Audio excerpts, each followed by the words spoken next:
طوفان میرے عزم کا کر رہا ہے طواف، اور لوگ یہ سمجھتے ہیں کشتی بھنور میں ہے، ہماری کشتی بھنور میں نہیں، یہ طوفان ہمارے عزم کا طواف کر رہے ہیں۔ سامعین حضرات کا پروگرام ریحان نیٹ ورک کی جانب سے سماعت کر رہے ہیں۔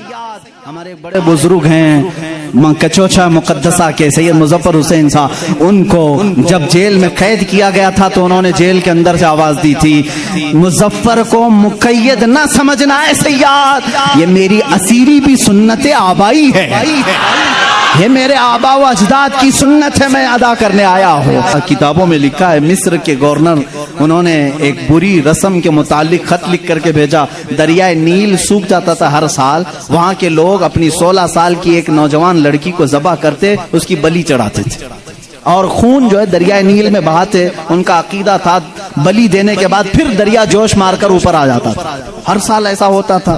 انہوں نے جب اسلامی حکومت وہاں آ گئی تو لوگوں نے وہاں کے گورنر سے جو مسلمان تھے، صحابی تھے، ان سے پوچھا ہر سال ہمارا معمول ہے، اس سال بھی آپ اجازت دیں، جلوس نکالیں گے، ایک لڑکی کو ذبح کریں گے، اس کا خون ڈالیں گے۔ انہوں نے کہا میں تو یہ کام نہیں کروں گا، اور اگر ایسا ہے تو دیکھا جائے گا۔ وہ خاموش رہے، دریائے نیل حقیقت میں سوکھ گیا، پانی نیچے چلا گیا، لڑکی کی بلی نہیں دی۔ تو یاد رکھنا شیطان اس طرح کی حرکتیں تمہیں کر کے دکھایا گا تاکہ تمہارا عقیدہ خراب ہو جائے۔ اس گورنر نے حضرت عمر کے پاس خط لکھا کہ اس کا کیا کروں، یہ کیسے حل نکالوں۔ حضرت عمر فاروق رضی اللہ تعالیٰ عنہ نے جواب میں 2 خط بھیجے، ایک گورنر کے نام اور ایک دریائے نیل کے نام۔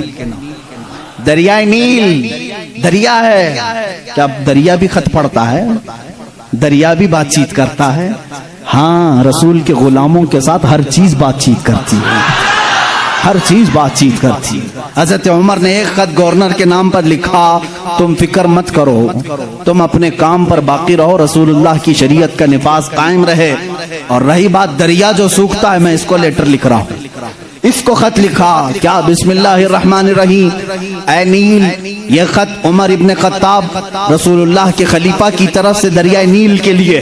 میں کہتا ہوں اے نیل، اگر تو اپنی مرضی سے بہتا ہے تو ہمیں تیرے پانی کی ضرورت نہیں، اور اگر تو اللہ کے حکم سے بہتا ہے تو عمر ابن خطاب رسول کی خلافت کو جو قائم کیا ہے، حکم دیتا ہے کہ اللہ کے حکم سے جاری ہو جا۔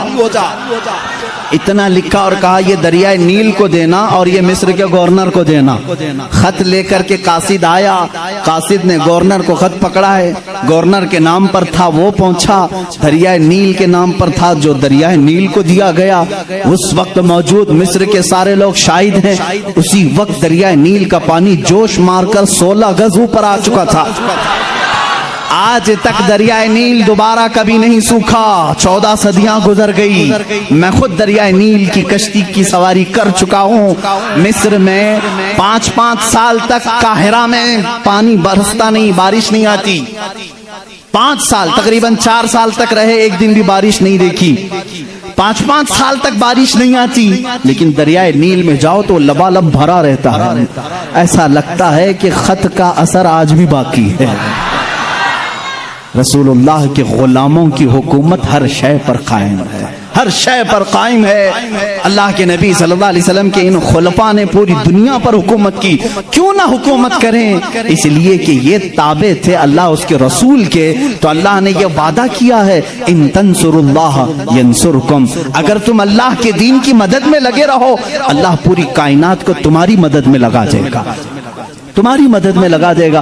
وہ صحابہ کیسے تھے جو میڈیٹرین سی آج بھی موجود ہے، بحر متوسط، عرب سے یورپ میں جانا تھا، کچھ صحابہ کرام وہ بھی ہیں جنہوں نے ایک دریا کے پاس آ کر گھوڑے روک لیے، دریا سامنے سمندر ہے، ادھر کے کنٹری میں جانا ہے، کشتیاں کسی کے پاس نہیں۔